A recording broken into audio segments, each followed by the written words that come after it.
Hello guys, हडशीमध्ये आम्ही adventure पार्कमध्ये zipline आणि रोपकोर झाल्यानंतर साईडला एक तलाव होता. त्या तलावाकडे आलो आणि तिथे मस्त असे लोक बोटिंग करत होते. मग आमची इच्छा झाली की आम्हीही बोटिंग करायची.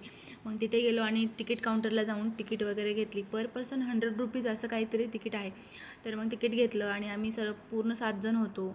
मग आमच्या सगळ्यांना एकाच बोटवरती बसायचं होतं, पण बदकाची एक अशी मोठी बोट नव्हती. मग आम्ही बदकाच्या 2 बोट घेतल्या, ज्याच्यामध्ये असे 4-4 सीट अवेलेबल होते. मग त्यामध्ये बसलो आणि मस्त असं बोटिंग करत निघालो. मग त्यामध्ये पैडल बोट होती, तर ते दोघं भूषण आणि त्यांनी मस्त पैडल करायला लागले.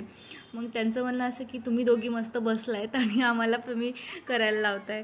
मग आम्ही मस्त हसत हसत ठीक आहे तुम्ही थोडा वेळ करा, नंतर आम्हीही करतो असं बोललो त्यांना. आणि तोपर्यंत आम्ही हसत एन्जॉय करत आणि व्हिडिओ करत बसलो. पण तिथे खूप असं छान आणि सुंदर वाटतं. पुढं गेल्यानंतर मंदिराची बॅक साईड पण दिसते आणि नंतर हे बघा इथे किती सुंदर असे बदकं बसले होते.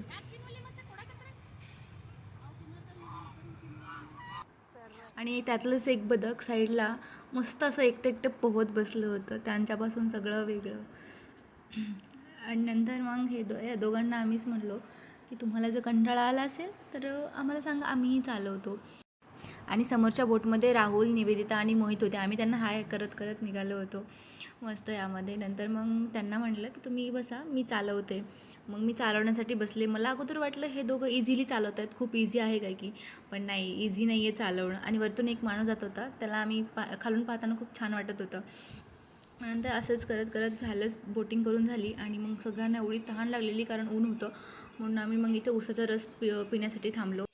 रस यायला थोडा वेळ लागला, असं वाटत होतं कधी रस येणार. मग त्यांनी फायनली रस घेऊन आले आणि रस बघून एवढं मनाला छान वाटलं ना की फ्रेश फ्रेश. मग पिला आणि रस पिऊन आम्ही निघालो वापस पुण्यासाठी. पण मग भूक लागली होती म्हणून मध्ये एका रेस्टॉरंटला थांबलो आणि पोटभर असं जेवण केलं आणि जेवण झाल्यानंतर आम्ही निघालो वापस. बाय.